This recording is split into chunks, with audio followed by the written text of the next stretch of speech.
Eh bien, la voilà, la Fleur en papier doré, une taverne située à 2 pas du Sablon, en plein cœur du vieux Bruxelles. On raconte qu'elle appartenait à Léopold II et qu'il l'a donnée aux sœurs de Saint-Vincent de Paul pour déshériter ses filles, le bougre. Oui, c'était vers 1840. Bon, faudra vérifier. Puis les nonnettes sont parties et un marchand d'art du début du siècle, un certain Van Bruan, l'acheta donc ce bistrot pour en faire une taverne culturelle. Et ça a marché.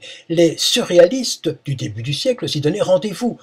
Et pas les moindres, René Magritte, Charles Plisnier, Marcel Marien, Louis Kutener et le mouvement surréaliste Cobra. Et on écrivait aussi sur les murs et même parfois au couteau sur les tables de bois massif. Vous pouvez vérifier si vous y allez. Et puis Van Bruan meurt dans les années 60 et le café fait faillite. Mais il est racheté par le CPS de Bruxelles qui a la bonne idée de le restaurer.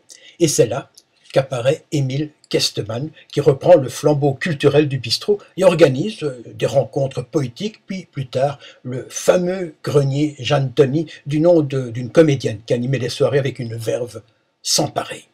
Ce Émile Kesteman, qui était un homme remarquable et lettré, parfait bilingue, connu comme le loup blanc dans tout Bruxelles, vient de décéder. Et pour lui rendre hommage, il le mérite, on a songé à inviter dans l'émission une écrivaine qu'il a très bien connue, Barbara Flamand. Oui, c'est la petite dame là, assise près de la fenêtre. Bon, Barbara Flamand, tu as sorti un bouquin chez Chloé Delis, il sort à l'instant, Les Vertiges de l'innocence. Je le montre à la caméra. Je trouve d'ailleurs que c'est une très belle première couverture. Ok. Mais en fait, tu as fait auparavant un tas d'autres choses, des plaquettes, oui, des j'ai fait un tas d'autres choses. Et cette couverture, je l'ai reprise de l'édition tchèque, parce que les nouvelles, sous forme de 3 petits volumes dans ce recueil, il y a 3 parties, elles sont parues en tchèque, donc sous 3 volumes. Oui, ça c'est très curieux. En fait, tu as autant publié en Tchéquie qu'en Belgique. Oui, au fond, oui, parce que les poèmes, bon, ont été publiés, il y en a 13 recueils. Ils ont été publiés en Belgique, mais la plupart ont été traduits en tchèque. Et les nouvelles, elles ont d'abord été éditées en tchèque avant d'être éditées en français. Et de même que l'essai, L'autre sacré, a été publié et édité en tchèque.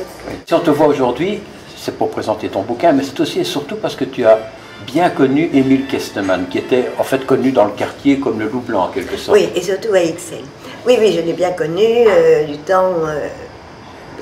au début des années 80, quand il était devenu président du grenier Jeanne Tony, après Jeanne Tony...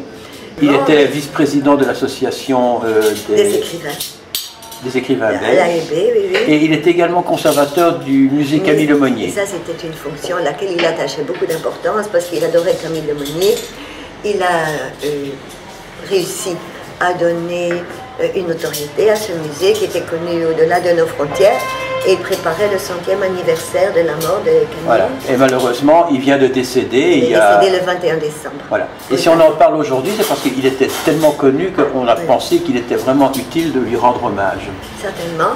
Je suis contente qu'on lui rende hommage parce que je l'aimais beaucoup. Mais oui, tu l'as connu en tant qu'ami. J'avais des relations amicales, disons. Oui, des relations amicales. Et tu l'as connu par le grenier Jeanne Tony. Par le grenier Jeanne Tony au début des années 80. Et c'était quoi le grenier Jeanne Tony? Au départ, c'était un cabaret chantant. C'était un cabaret, bon, pas seulement. C'était un cabaret tenu par Jeanne Tony dans le centre de Bruxelles, dans lequel elle invitait des chanteurs. Et des chanteurs qui sont devenus célèbres comme Brel, si j'ai bon souvenir, et des poètes. Voilà. Et alors, par après, lorsque Jeanne Tony est décédé, Kesteman a repris... Peu de temps après, a repris le grenier. Et il l'a installé, en gros, disons ici, après quelques petits périples. Il a fallu faire quelques déménagements, et puis nous sommes maintenant revenus ici. Ah oui, il a été fondateur aussi de la revue Les Élytres du Hanneton. Oui, exact. En fait, c'était quelqu'un qui avait énormément d'activités. Énormément d'activités et énormément de connaissances. Il avait une très très grande culture parce que, déjà, il était doté d'une mémoire d'éléphant. Alors, il a fait des études de la littérature néerlandaise autant que de la littérature parfait bilingue. Française. Parfait bilingue, oui. Pour savoir qui il est, il faut le lire. Dans le site de Robert Paul, oui, Art et Lettres. Art et Lettres. Donc, en rendant hommage à Émile, il a permis de lire toute une série de textes, dont L'être en errance. Et j'ai été frappée par ce texte parce que non seulement il affirme sa foi, mais aussi... Sa foi religieuse, hein?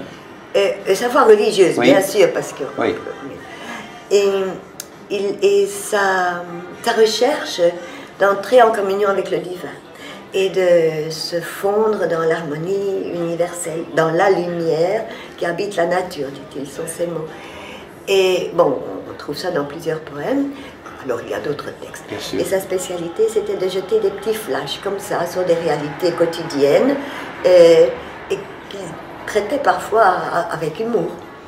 Mais quand il m'a donné son recueil Vent de travers, dont une partie est un hommage à Franz Masrel, qui est ce maître en gravure de chez nous, alors il écrit à un certain moment, à 87 ans, donc il y a 2 ans, à 87 ans, je me sens un naufragé agrippé à une planche de salut.